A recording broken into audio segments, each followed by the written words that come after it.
नमस्कार,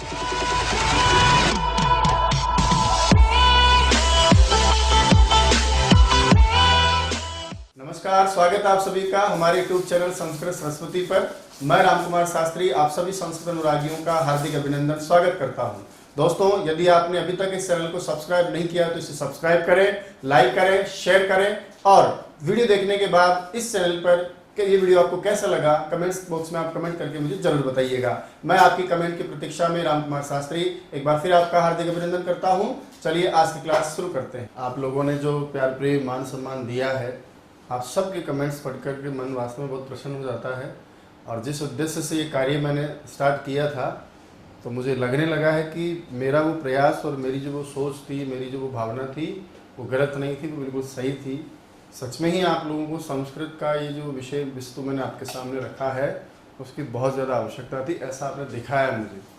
तो मुझे पढ़ाते हुए भी बड़ी खुशी होती है ना, कि इतने सारे लोगों की आवश्यकता को मैं पूरा कर रहा हूँ एक मंच के माध्यम से। बहुत सारे लोगों के तनाव, बहुत सारे लोगों की चिंता, चाहे वो बालक हो चाहे बालिका हो, कोई भी प्रतियोगी हो, निश्चित रूप से यदि आप घर बैठे ये सब प्राप्त करते हैं तो इसके लिए आपको बहुत सारा पैसा, बहुत सारा समय, बहुत सारी समस्याएं जो है अपने आप को बर्दाश्त करनी पड़ती थी। बने रहिएगा, दिन ब दिन थोड़ा सा होगा अपने आप। जैसे जैसे हम आगे बढ़ते जाएंगे, ये सारी दुनिया जो है हम सब लोगों के लिए भी नहीं है, तो इस दुनिया से हम भी रूबरू होते होते होते होते एक ऐसा समय आएगा जब इस मंच के माध्यम से भी अप्रत्यक्ष आप जो मेरे सामने बैठे रहते हैं, अप्रत्यक्ष रूप से जब आप मुझे देखते रहते हैं, तो मैं भी धीरे धीरे वो कलाकार हो जाऊंगा कि अप्रत्यक्ष रूप से आप सब लोगों को महसूस करते हुए उसी मंच के समान, जिस समय हम क्लास में जीवन आमने सामने पढ़ते रहते थे, उसी के समान हम भी बिल्कुल स्वाभाविक जो है यहाँ शिक्षण करने का प्रयास करते रहेंगे। चलिए दोस्तों, पिछली कक्षा में हम बात कर रहे थे स्वर संधि के अभ्यास में। अब हम बात कर रहे हैं आगे उसी स्वर संधि की संधि संख्या 5वीं का कुछ बचा हुआ भाग।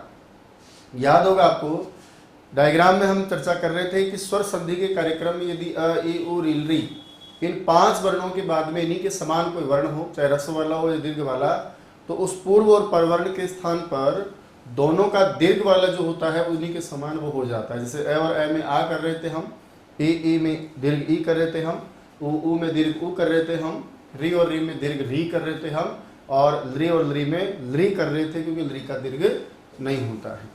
दैत्य प्लस री दैत्यारी बनाया, श्री प्लस ईशा श्रीशा बनाया, भानु प्लस उदय भानुदय बनाया, और होत्री प्लस ऋकारः होत्रिकारः बनाया, लृ प्लस लिकारः लृकारः बनाया। आगे हम बढ़े, हमने देखा यदि अ और आ के बाद में छोटे वाले जो बड़े प्रेम से हम बोलते हैं जिनको छोटे स्वर, वो छोटे स्वर यदि प्लस के बाद में हो, ई, उ, री और लृ, चाहे वो रस्व रूप हो या दीर्घ रूप हो, तो वहाँ संधि का नाम होता है गुण। और गुण संधि के नाम से या गुण का नाम लेते कि हमारे सामने 3 वर्ण आते हैं, ए, अ, दूसरा है ए, तीसरा है ओ। अ आगे जाकर दोस्तों 2 प्रकार से कार्यनीति में आता है। एक बार हमें री के साथ रहेगा तो अर, और एक बार लृ के साथ रहेगा तो अल। ठीक है, हम पढ़ रहे थे कि अ प्लस ई बराबर ए, अ प्लस उ बराबर ओ, अ प्लस री बराबर और, अ प्लस लृ बराबर अल। उस जैसे उदाहरण के लिए रमा प्लस ईसा रमेशः, गंगा प्लस उदकम गंगोदकम। उसी तरह से हम पढ़ रहे थे तव प्लस लिकारः तवलकारः, और री के उदाहरण में से राज प्लस ऋषि राजर्षि, कृष्ण प्लस रिद्धि कृष्णर्धि। ऐसे गुण के बाद हमने ये भी सीखा कि छोटे वर्ण यदि बाद में रहते हो तो संधि का नाम गुण होता है, लेकिन मान लो छोटे वर्ण बाद में ना हो तो बड़े वर्ण मिलेंगे। कौन कौन है वो बड़े? ए, ओ, आई और औ।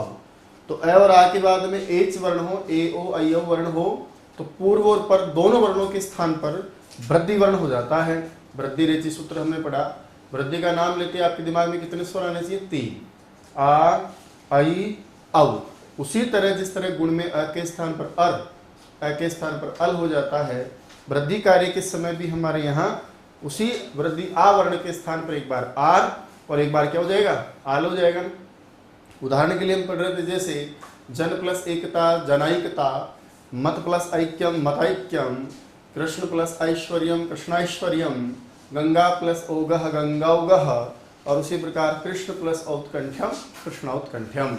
वृद्धि के कुछ विशेष नियम जो अपवाद हैं, कहीं कहीं गुण प्राप्त होता है, रोक करके हमने वृद्धि कर दी, कहीं कहीं पररूप प्राप्त होता है, धातु के प्रसंग उपसर्ग के प्रसंग में रोक करके हमने वृद्धि कर दी। जैसे प्र प्लस एति प्रइति, उप प्लस एधते उपैधते, अक्ष प्लस उहिनी अक्षौहिणी, स्व प्लस ईरः स्वैरः, स्व प्लस ईरी स्वैरी, स्व प्लस ईरिणी स्वैरिणी।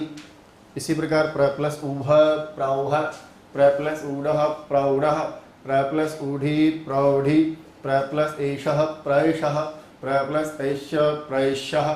उसके बाद हम आगे बढ़े, सुख प्लस ऋतः सुखार्तः, दुख प्लस ऋतः दुखार्तः, शुद्धा प्लस ऋतः क्षुधार्तः। फिर हमने एक नियम पढ़ा, ऋण शब्द से पहले कुछ शब्द हो तो वहां पर भी हम जबरदस्ती वृद्धि कर देते हैं।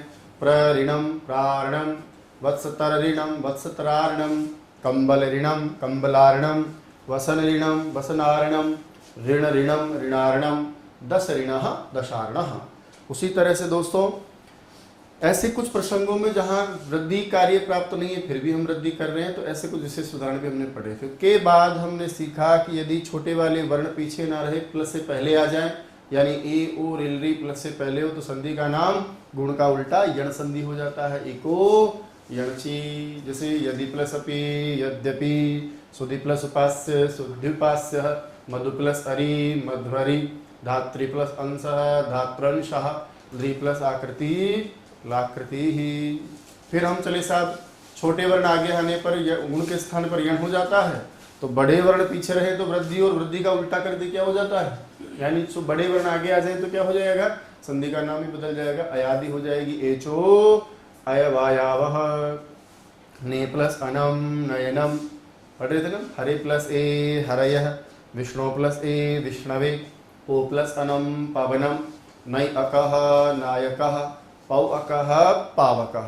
कुछ विशेष उदाहरण जाते जाते मैं आपको देकर गया था कि ऐसे बड़े उदाहरण आ जाने पर भी आपको विचलित नहीं होना है। क्यों? क्योंकि संधि कार्य केवल वर्णों का तमाशा है, यहाँ शब्दों से कोई लेना देना नहीं होता। अब कुछ विशेष बातें अयादि संधि के प्रसंग में ही हम करने जा रहे हैं कि अयादि के प्रसंग में ही कुछ विशेष फैक्ट हैं। यानी अयादि संधि का एक नियम हमने पढ़ा है, या स्वर संधि में मैंने आपको लिखवाया था कि स्वर संधि में खास बात है कि आगे भी स्वर पीछे भी स्वर, लेकिन कहीं कहीं आप देखेंगे अयादि संधि के कार्यक्रम में आगे तो स्वर रहेगा जिसके स्थान पर आप अयादि कार्य करते हैं, लेकिन पीछे कभी कभी स्वर नहीं होता। और बताइए स्वर के स्थान पर कभी कभी क्या मिल जाएगा आपको, व्यंजन। इसलिए याद कीजिए, मैंने कहा था कि किन्हीं विशेष परिस्थितियों में ऐसा भी आपको मिलेगा। यानी आगे तो आपको क्या दिखाई देगा आगे तो आपको क्या दिखाई देगा, स्वर, लेकिन यहाँ अब की बार स्वर के स्थान बाद में आपको स्वर नहीं बल्कि क्या दिखाई देगा, व्यंजन दिखाई देगा। और वहां पर भी बताइए कौन सी संधि हम करने जा रहे हैं, अयादि संधि करने जा रहे हैं। बोला ऐसा कैसे हो जाता है, तो दोस्तों ये दो जगह काम आता है, ध्यान रहे। एक तो अयादि संधि के प्रसंग में तो आप करेंगे ही करेंगे भाई, यहाँ तो आपको संधि के हिसाब से क्या बताओ प्रश्न परीक्षा में पूछ ही ले। उसके अलावा जब हम प्रत्यय पढ़ेंगे और जब यत तण्यत के पादी प्रत्यय पढ़ेंगे, विशेष रूप से आप जब यत प्रत्यय पढ़ोगे वहां पर भी ये सारी चीजें आपके दिमाग में होनी चाहिए, आपको याद होना चाहिए। तो दो जगह लाभ मिलेगा हमको। क्या नियम है वो, आओ साहब पढ़ते हैं। नियम का नाम है वांतोई प्रत्यय। सामान्य लिखा हुआ है, नियम लिखा है वांतोई प्रत्यय। मैं फिर आपसे दोहरा रहा हूं कि परीक्षा में आपको कोई सूत्र वार्तिक नहीं पूछेगा, लेकिन शास्त्र है थोड़ा लिख देते हैं, संस्कार हो जाता है, अच्छा लगता है। पढ़िएगा एक बार, इसको क्या लिखा मैंने, वांतोई प्रत्यय। क्या कहता है नियम, तो उसको सुनेगा। नियम कहता है कि मान लीजिए आपके प्लस से पहले दो स्वर हो आपके पास में, एक तो क्या हो आपके पास में ओ, दूसरा स्वर कौन सा हो, इसी के समान वाला औ। याद रहे ए और आई का यहाँ प्रसंग नहीं है। अयादि में 4 स्वरों में अयादि संधि होती है, ए में, ओ में, आई में और औ में, लेकिन हम यहाँ केवल कितने स्वर ले रहे हैं भाई साहब, 2 ही ले रहे हैं। एक का नाम लिया हमने ओ और दूसरे का नाम लिया हमने औ। कहा जब इस ओ और औ के बाद में ऐसा कोई यह दिखाई दे, या यूं कहें कि मान लीजिए इसके बाद में यह दिखाई दे, लेकिन ये वास्तव में किसका हो, किसी प्रत्यय का होना चाहिए। यानी ये मिले तो ये बताओ किसका हो, किसी प्रत्यय का होना चाहिए या प्रत्यय का हो। तो बोला याद रखिएगा, किसी भी शब्द के अंत में आगे प्लस से पहले ओ हो या औ हो और उसके बाद में यह वर्ण दिखाई दे, और यह वर्ण जो आप देखेंगे वो वास्तव में किसका होना चाहिए, प्रत्यय का। बोला ऐसे होने पर क्या हो जाएगा, तो आप ही बताइए ऐसा होने पर क्या हो जाता है। अब इतना तो हमने सीखा ही है ना भाई कि ऐसा होने पर ओ के स्थान पर तो क्या आदेश हो जाएगा, ओ के स्थान पर तो क्या आदेश हो जाएगा, औ। और बताइए औ के स्थान पर क्या आदेश हो जाएगा, आ। तो याद रखिएगा इन दो स्वर वर्णों में विशेष रूप से यदि आपका प्लस के बाद में स्वर ना रहे, कोई व्यंजन वर्ण हो, तो भी अयादी संधि कार्य होता है। यानी ओ और औ के बाद में कोई य से प्रारंभ होने वाला प्रत्यय हो तो ओ के स्थान पर औ और औ के स्थान पर आ हो जाता है। अब हमसे कोई पूछ ले कि भाई साहब बताओ ऐसे कौन से प्रत्यय हैं जिनमें ऐसा कार्यक्रम होता है, तो थोड़ा सीधा करने के लिहाज से मैं आपके सामने थोड़ा सीधा करके लिख देता हूँ कि भाई हमें कैसे पता चलेगा कि वो य से प्रारंभ होने वाले प्रत्यय कौन है। तो जब आप आगे पढ़ेंगे प्रत्यय का जब प्रसंग आएगा तो एक प्रत्यय का नाम आएगा यत और एक प्रत्यय दोस्तों जिसका नाम आएगा ण्यत। हालांकि क्यप भी है, मान के चलिए जैसे मान लीजिए आपके सामने क्या है क्यप, हो सकता है कि इनमें स्थितियां नहीं बने लेकिन यत में जरूर आपकी स्थितियां बनती हैं। तो कितने प्रत्यय हो गए आपके पास में, 3। पढ़े एक बार, एक का नाम क्या है यत, एक का नाम क्या है ण्यत और एक का नाम क्या है क्यप। इन तीनों प्रत्ययों में पीछे वाले सभी वर्ण चले जाएंगे, त चला गया, त चला गया और पा चला गया। आगे वाला जो जुड़ा हुआ ण्यत में क्या पर में क्या चला जाता है। इन तीनों प्रत्ययों में जो वर्ण शेष रहता है उसका नाम होता है दोस्तों य। ध्यान रहे, अब ये जो य वर्ण शेष रहता है वो आपका या तो मिलेगा यत प्रत्यय का, या मिलेगा आपको ण्यत प्रत्यय का, या फिर मिलेगा आपको क्या प्रत्यय का। ठीक है, आओ साहब कैसे होता है संधि कार्य। उदाहरणों की यदि मैं बात करूं तो जैसे उदाहरण के लिए मेरे पास में एक शब्द है गो, है ना, और गो में शब्द से भी एक तद्धित प्रत्यय होता है, लेकिन कृत भी होता है, धातु से भी होता है।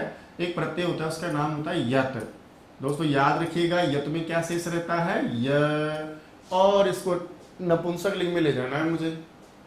याद कीजिए मैंने आपसे कहा था कि किसी शब्द के पीछे यदि अ हो तो वहां नपुंसक लिंग में पीछे म जुड़ जाता है।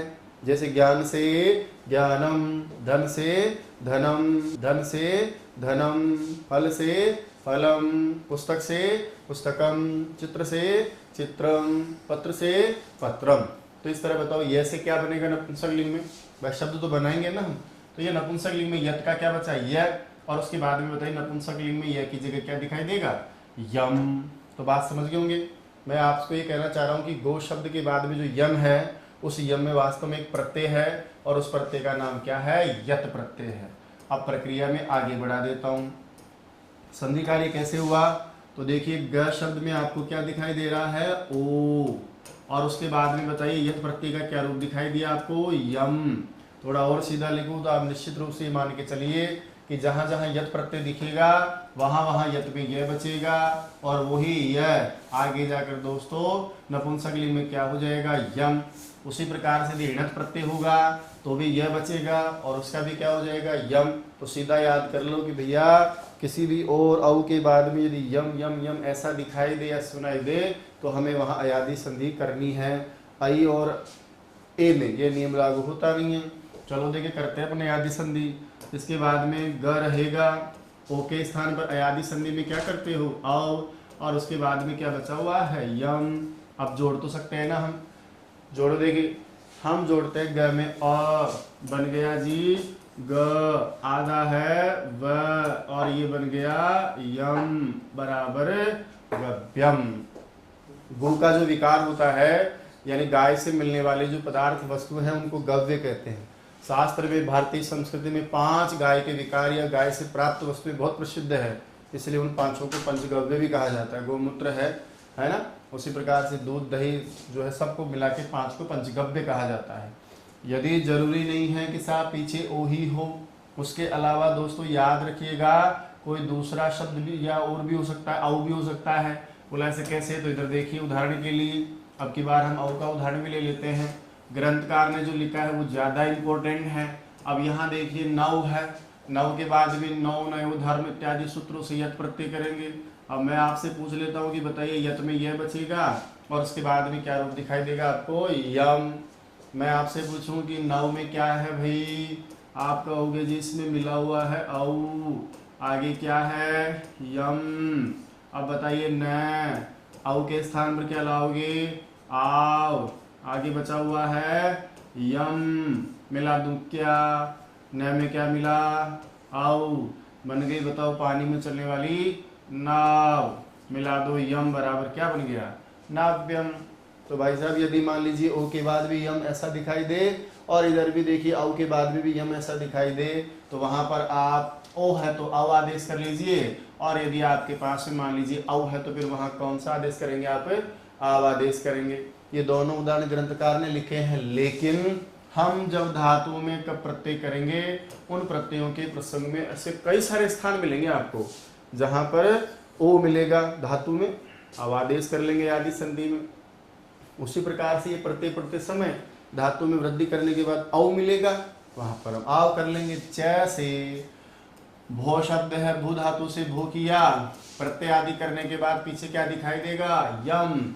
अयादि संधि पढ़ रहे हैं विस्तार से, भो की जगह याद कीजिए क्या कर रहे थे आप, भाव, आगे है यम, बोलो क्या बन गया, भव्यम। भव्य शब्द सुना है ना आपने, भव्य सेमिनार, भव्य आयोजन, है ना, तो वो आपका इसी से बनता है।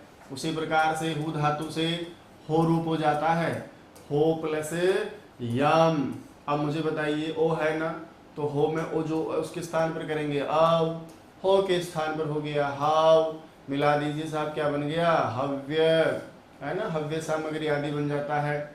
उसी प्रकार से लो, लो के स्थान पर करेंगे हम, ये लीजिए लो कर लीजिए, इधर आ गया आपका प्रत्यय का रूप यम, और इसके बाद में लो के स्थान पर क्या हो गया, लव, और ये देखिए बन गया लव्यम।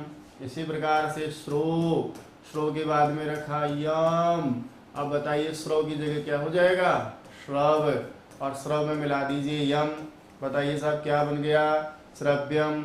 यहाँ अनित प्रत्यय आदि के रूप भी आपको देखने को मिलते हैं, औ का प्रयोग भी आप कर सकते हो, वहां अनित प्रत्यय आदि हो जाएगा तो वहां क्या दिखाई देगा, उसके पीछे भी यम, प्रत्यय कोई सा भी हो बनेगा उसमें ये का रूप यम।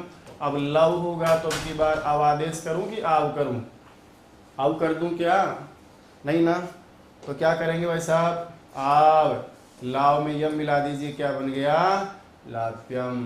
तो याद रखिएगा कहीं कहीं संधि के प्रसंगों में, अयादि संधि में यदि प्लस के बाद में स्वर ना हो और यह प्रत्यय से बनने वाला जिसमें क्या बसता है, यह बसता है, और इसी यह का आगे जाकर के रूप बताओ क्या दिखेगा आपको, यम। तो समझने के लिए जिस स्तर पर हम बात कर रहे हैं, क्योंकि शास्त्र का अध्ययन करते हैं, सूत्रों से समझते तो हम सारी बातें समझ जाते। जब रीट और सीटेट या एमपीटेट कोई सा भी टेट एग्जाम दे रहे हो, वहाँ यदि परीक्षा में प्रश्न आ जाता है तो आप तो याद रखिएगा कि ओ और औ अंत वाले के बाद यम बैठा हो, तो यम को देख करके आप भी भाई साहब औ कर दो, आप भी आव कर दो। समझ में आई क्या बातें, क्या नियम था दोहरा देता हूँ, और औ के बाद में कोई यह प्रत्यय से यह मिल जाए और वो किसका हो, किसी प्रत्यय का, बोले किसका हो सकता है, यत का, नियत का, क्यप का हो सकता है, तो ओ के स्थान पर करेंगे आव, औ के स्थान पर करेंगे आव। जैसे गो प्लस यम गव्यम, भो प्लस यम भव्यम, और नव प्लस यम नाव्यम। लिखो, अयादि संधि के प्रसंग में जहां आपने छोड़ा था उसके बाद के उदाहरणों के बाद लिखें साहब आप विशेष, विशेष, विशेष में लिखें आप, लिखिए अयादि संधि में विशेष,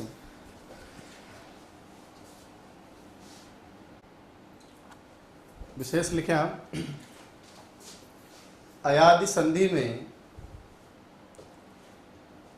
अयादि संधि में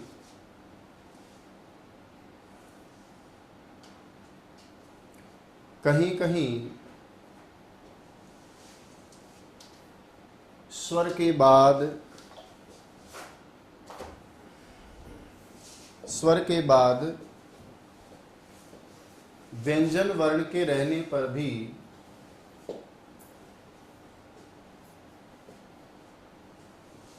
स्वर के बाद व्यंजन वर्ण के रहने पर भी संधि कार्य होता है।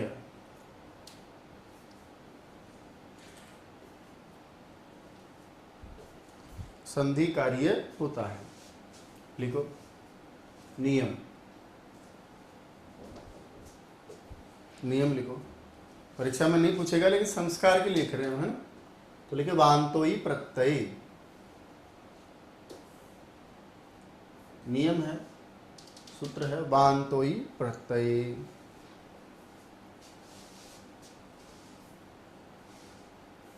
वांतोई प्रत्यय क्या कहता है, लिखें आप, लिखिए अयादि संधि के प्रसंग में, अयादि संधि के प्रसंग में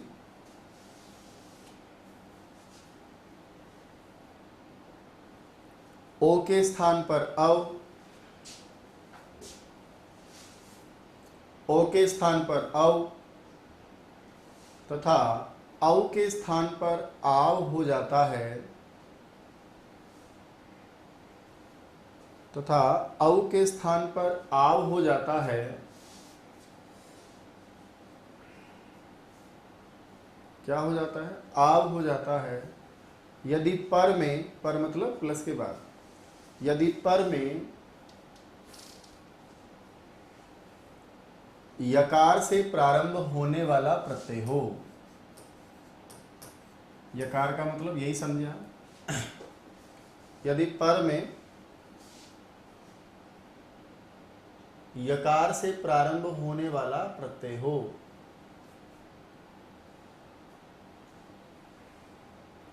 यकार से प्रारंभ होने वाला प्रत्यय हो,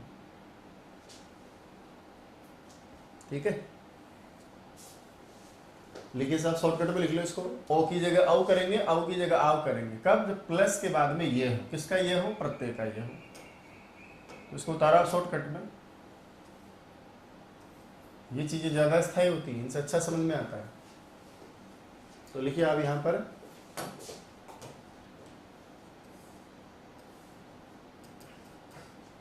ओ के स्थान पर तो क्या होगा, औ, और औ की जगह क्या होगा, आव, प्लस के बाद में क्या मिले, ये, किसका ये मिलेगा, प्रत्यय का। लिख लो ब्रैकेट में, प्रत्यय का हो। नीचे लिखिए यत, ण्यत और क्यप, और सीधा हो जाएगा थोड़ा सीखने के लिए, याद करने के लिए। लिखिए यत, ण्यत, क्यप प्रत्यय य से प्रारंभ होने वाले प्रत्यय हैं। यत, ण्यत, क्यप प्रत्यय य से प्रारंभ होने वाले प्रत्यय हैं। लिख लो आप इसको ऐसे ही, यत, ण्यत और क्यप, तीनों में क्या बचता है, य, और इसी य को आगे जाकर नपुंसकलिंग में क्या हो जाता है, यम। यम, तो आपको तो यम समझना कि यम होना चाहिए। अयादि संधि कर देंगे केवल ओ और अव को। उदाहरणों में आ जाओ, ऐसा आप लिखिए, गो प्लस यम, गो प्लस यम क्या बन जाएगा, गव्यम, गव्यम।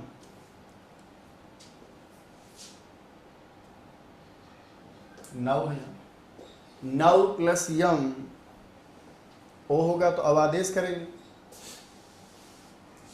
और अव होगा तो अवादेश करेंगे। नव प्लस यम,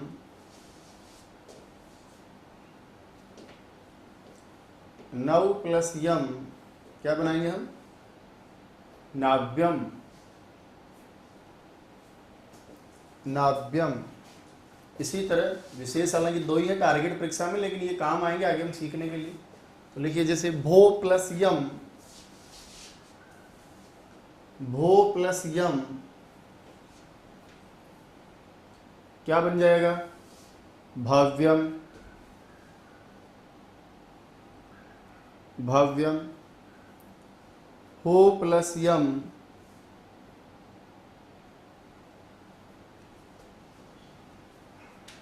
हो प्लस यम, हव्यम। इसी तरह लो प्लस यम, देखो यत प्रत्यय करेंगे लुई धातु से तो लव्यम, णित प्रत्यय करते हैं तो वृद्धि आदेश होकर लव प्लस यम, लाभ्यम। लो प्लस यम, लाभ्यम। श्रो प्लस यम, श्रव्यम, सुनने के योग्य, श्रव्यम। श्रव्यम। लास्ट में लिखा है मैंने लव प्लस यम लाव्यम, अव है तो आव आदेश करेंगे, लव प्लस यम लाव्यम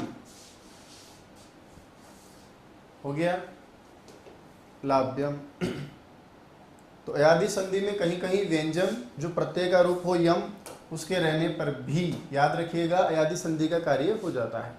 5 संधियों के बाद याद कीजिए, मैंने आपसे कहा था कि हिंदी में ही नहीं पाई जाती है, संस्कृत में ही पाई जाती है। केवल एक संधि का नाम होता है दोस्तों पूर्वरूप संधि और एक का नाम होता है पररूप संधि। ठीक है, पहले तो मैं इन दोनों चीजों शब्दों को समझाने का प्रयास करता हूँ कि पूर्वरूप और पररूप का मतलब क्या होता है। बताइए, संधि करते समय हमारे पास में 2 वर्ण होते हैं। एक वर्ण का नाम तो क्या होता है पूर्व वर्ण, और दूसरा वाला जो वर्ण है बताइए उसका नाम क्या होता है परवर्ण। संधि हमेशा वर्णों का कार्य होता है। ये एक वर्ण विधि है जिसमें एक पहले का अक्षर होता है, एक वर्ण होता है, उसका नाम पूर्ववर्ण होता है, और एक बाद का वर्ण होता है, इसका नाम परवर्ण होता है। अब संधि करते समय कभी कभी तो याद कीजिए हम दोनों के स्थान पर ही कोई एक आदेश कर रहे थे, याद है आपको? 3 संधियां पढ़ाई मैंने आपको, अक सवर्ण दीर्घ वाली दीर्घ संधि, फिर मैंने आपको सब बजाय आदिगुणे वाली गुण संधि, एक मैंने आपको बताई वृद्धि रेचि वाली वृद्धि संधि। जबकि 2 संधियां ऐसी पड़ी जिनमें केवल पूर्व वर्ण के स्थान पर ही आपने काम किया है। ये दोनों के स्थान पर हो रहा था, ये केवल पूर्व के स्थान पर, जिसमें एक का नाम यण, एक के स्थान पर ही किया ना हमने पहले वाले के स्थान पर, और एक संधि है आपकी इसमें आपका अयादि संधि जिसमें आप आगे वाले 4 स्वरों को कर रहे थे। अब जो दोस्तों संधि करने जा रहे हो दोनों संधियां, उनमें क्या होने वाला है, तो इनमें भी देखिए क्या होगा। ये दोनों संधि कार्य भी दोनों वर्णों के स्थान पर ही होता है, लेकिन होता कैसे है थोड़ा समझाने के लिए सीधी भाषा में मैं आपको समझा रहा हूं कि मान लीजिए पूर्व का वर्ण है और एक पर का वर्ण है। पूर्व और परवर्ण में मान लीजिए परवर्ण हट जाए या खत्म हो जाए, शास्त्र तो कुछ अलग कहता है। शास्त्र तो कहता है कि जब परवर्ण और पूर्ववर्ण दोनों के स्थान पर ही कौन सा वर्ण हो जाए, पूर्ववर्ण ही हो जाए। उदाहरण के लिए मान लीजिए जैसे यहाँ पर क्या है ए और यहाँ पर क्या है दोस्तों जैसे अह। अब मैं कहूँ कि ए और अ दोनों के स्थान पर पूर्व का ही वर्ण हो जाए, तो पूर्व का वर्ण कौन है यहाँ पर ए।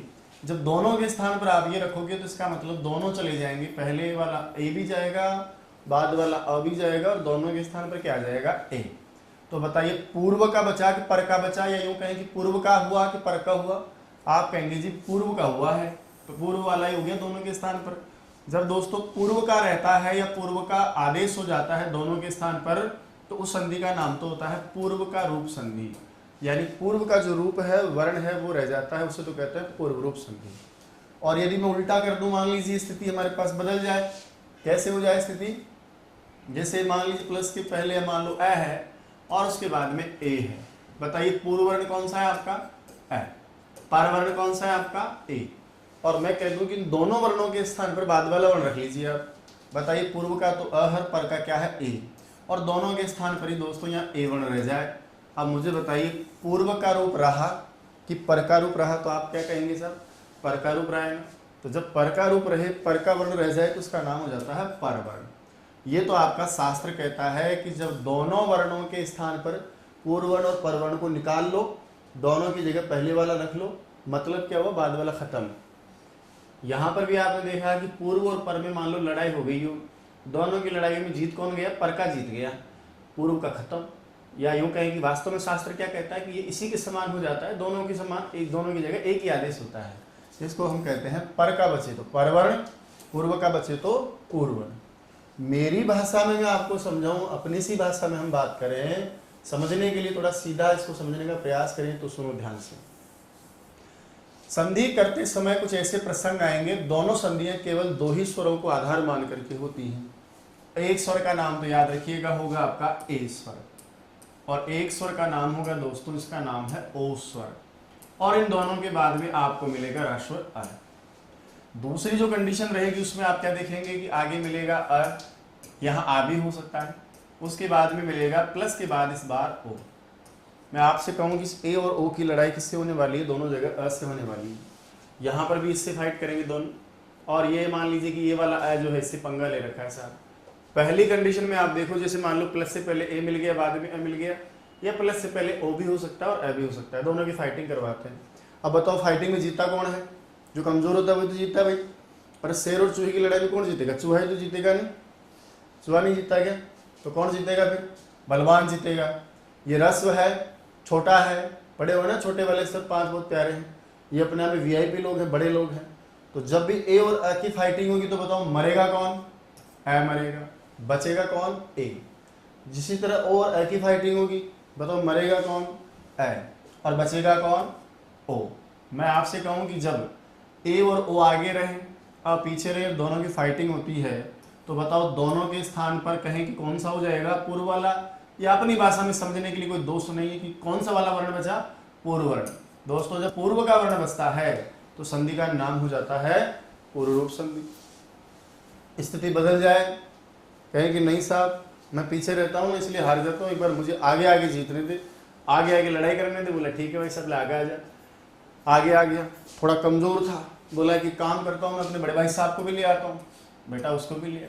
यानी ए और आ के बाद, इसको ऐ समझे आप, समझने के लिए ए और आ के बाद में ए और ओ मिल जाए पीछे और दोनों की हो जाए फाइटिंग।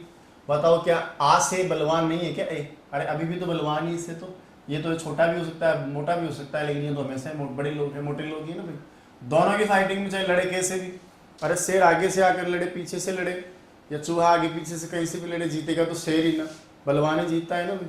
तो ये कहीं से भी लड़ेगा, फिर भी मरेगा कौन? ये अ मरेगा। और बचेगा कौन? अ की फाइटिंग ए से करोगे तो ए बचेगा, ए की फाइटिंग ओ से करोगे तो ओ बचेगा। अब मैं आपसे पूछूं कि बताइए पर का वर्ण बचा कि पर का वर्ण बचा? आप कहोगे जी पर का वर्ण बचा है, और जब पर का वर्ण बचता है तो फिर संधि का नाम हो जाएगा दोस्तों पररूप संधि। तो कहने का मतलब है कि अयादि और वृद्धि में जो 4 स्वरों में आप काम कर रहे थे, उन 4 स्वरों में से केवल 2 स्वर लिए जाते हैं, एक ए स्वर और एक ओ स्वर। और उन दोनों संधियों में ऐसा नहीं कि सब हमेशा ही ऐसा होगा। ऐसे तो आप नॉर्मली देख रहे होंगे, मैं आपसे ही पूछ लेता हूँ, चलो पढ़ाया मैंने आपको, क्या हकीकत में इस स्थिति में एक संधि याद आ रही है क्या आपको?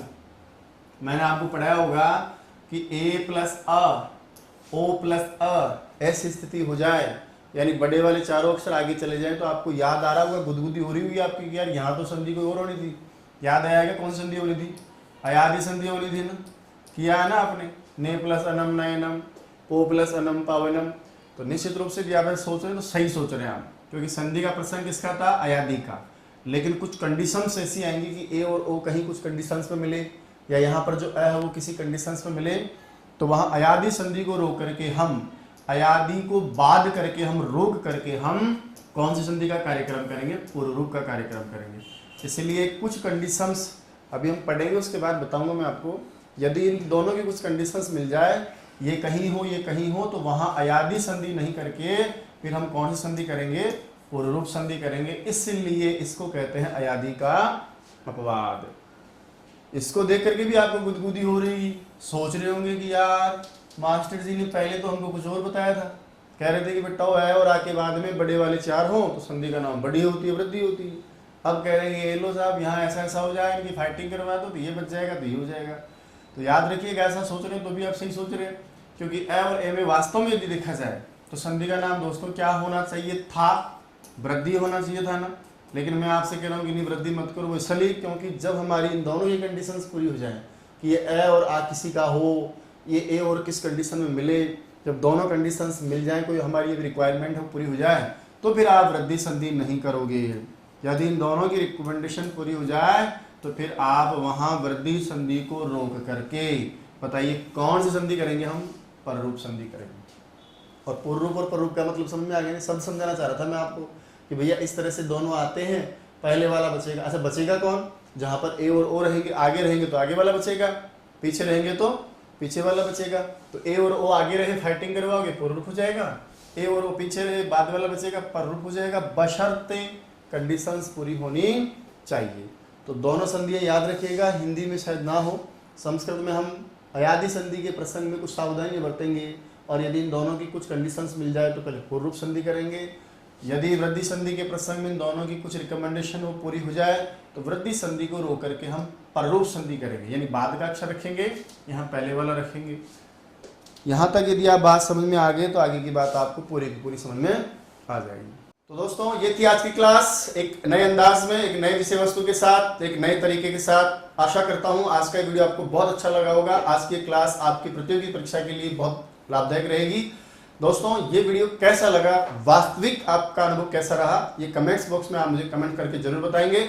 आपके कमेंट्स को पढ़ करके मैं जवाब दूंगा और भी हम बहुत सारी अच्छी अच्छी चीजें पढ़ते रहेंगे, सीखते रहेंगे। आपके कमेंट्स से मुझे जो ऊर्जा मिलती है, यकीन मानिएगा आने वाली क्लासें और भी जोरदार होंगी, आपके लिए जो वास्तव में फायदेमंद रहेंगी। रीट और सीटेट या कोई भी सीट परीक्षा होगी उसमें हम बहुत अच्छे प्राप्त करेंगे। बने रहिएगा चैनल के साथ। जय तो संस्कृतम, जय तो भारतम।